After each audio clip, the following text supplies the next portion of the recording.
दर्शक दीर्घा से एक शख्स वहां कूद गया जहां सांसद बैठते हैं। ये शख्स इधर उधर भागने लगा, कूदने लगा। सांसदों को तो कुछ वक्त समझ में ही नहीं आया कि आखिर हो क्या रहा है, लेकिन तभी कुछ सांसद इस शख्स को पकड़ने की कोशिश करते हैं। तस्वीरों में देखा जा सकता है। ये वाकया तब हुआ जब घड़ी में 1:03 हो रहे थे। जैसे ही दोनों शख्स दर्शक दीर्घा से कूदे, फौरन ही स्पीकर राजेंद्र अग्रवाल ने सदन को 2 बजे तक के लिए स्थगित कर दिया। लेकिन उनको भी समझ नहीं आया कि आखिर हुआ क्या। राष्ट्रपति वंदे मातरम, हर हर महादेव। मित्रों, कल एक बहुत ही बड़ा घटना होते होते बचा। आप लोग को पता है, आप लोग ने वीडियो देख लिया है और आगे इस पर हम बात करने वाले हैं पार्लियामेंट की सुरक्षा के बारे में। आखिर कौन है वो लोग जो पार्लियामेंट की सुरक्षा पर सेंध लगा रहे हैं? आखिर उनका मकसद क्या हो सकता है? कौन सा विधायक, कौन सा नेता उनके निशाने पर था? किसे मारने आए थे? किससे उनकी दुश्मनी थी? किससे उनको दिक्कत है? ये कोई साधारण घटना नहीं है। 2004 के बाद ये पहली बार हो रहा, या तो 2004 में हुआ था या फिर 2004 के बाद अब हो रहा। पार्लियामेंट में घुस करके उपद्रव मचाया जा रहा है। वीडियो में एक बार फिर से आपको दिखाना चाहूंगा, आप पहले वीडियो देख लीजिए पूरा। सभा की कार्यवाही 2 बजे तक स्थगित की जाती है। अचानक संसद भवन धुएं के गुबार से भर गया। हम तो आगे से हमने देखे 2 फुटे, तो एक आदमी ऊपर से चलने लगा, एक आदमी वहां बैठ गया। संसद भवन में एक पल के लिए सभी सांसद हैरान हो गए। संसद की सुरक्षा में ऐसी चूक हुई, जहां चप्पे चप्पे पर सुरक्षा रहती है, वहां दर्शक दीर्घा से कूद गए 2 लोग। संसद में सब कुछ सामान्य था। स्पीकर की कुर्सी पर सांसद राजेंद्र अग्रवाल बैठे हुए थे।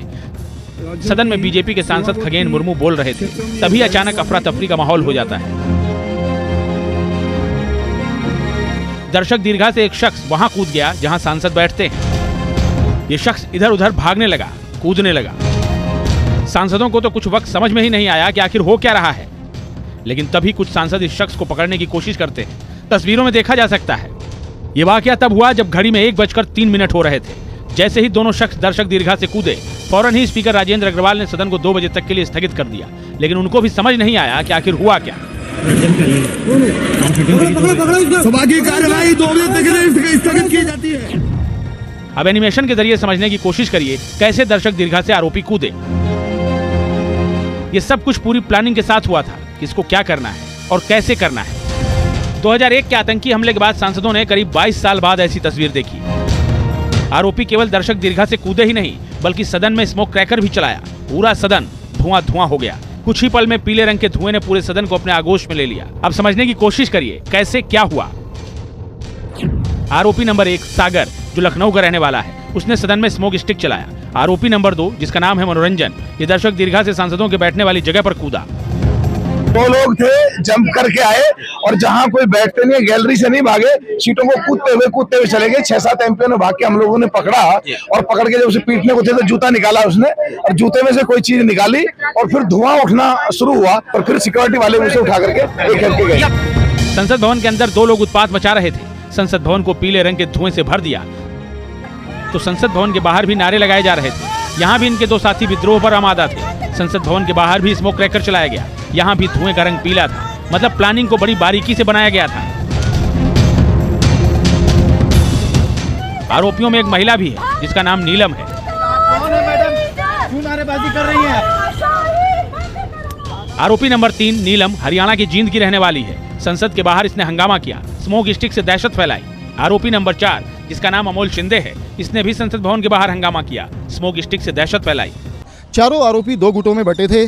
2 लोग जिसमें मनोरंजन और सागर शामिल हैं, जो संसद भवन में एक बीजेपी नेता के जरिए उन्होंने एंट्री पास हासिल किया था, बीजेपी सांसद के जरिए, और वो अंदर दाखिल हुए दीर्घा में। उन्होंने वहाँ पर ये कलर स्प्रे किया और उसी समय में बाहर की साइड पर नीलम और अमोल, इन दोनों ने कलर स्प्रे करके तानाशाही नहीं चलेगी जैसे नारे लगाए। चारों आरोपियों को पुलिस ने गिरफ्तार कर लिया है। लेकिन जिस तरह से संसद भवन के अंदर से बाहर तक 4 लोगों ने उत्पात मचाया, उससे संसद की सुरक्षा पर बड़े सवाल खड़े हो गए हैं। दिल्ली से मधुरेंद्र कुमार के साथ टीम न्यूज़ नेशन। मित्रों, आपने वीडियो देखा और समझा आखिर ये सब इतना आसान कैसे हो सकता है।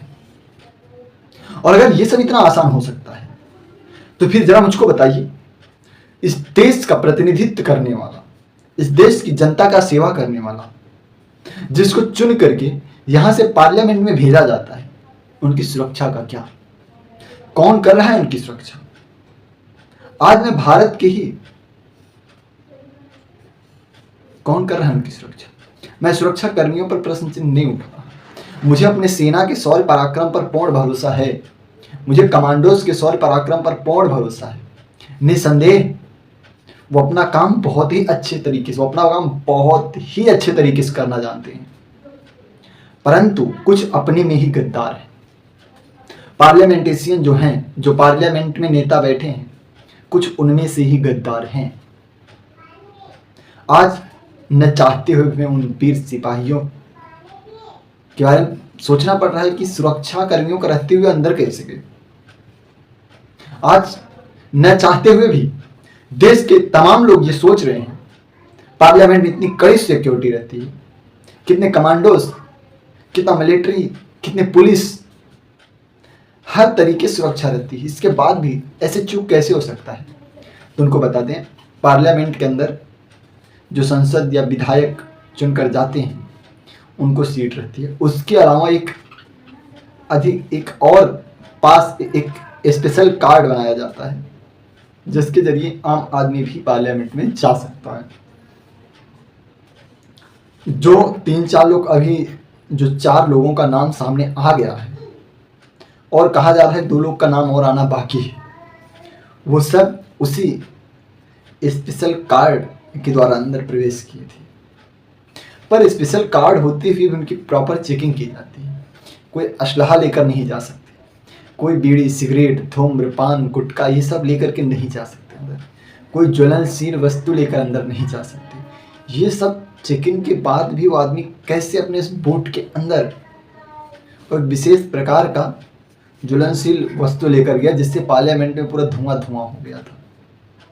आखिर करना क्या चाहता था वो? प्रश्न तो होते हैं ना मित्रों। आप लोग के मन में क्या प्रश्न आ रहा है? गलती किसकी है? इस पर स्पष्ट करके कमेंट सेक्शन में कमेंट करिएगा। मुझे तो लगता है इसमें किसी नेता का ही गद्दारी है।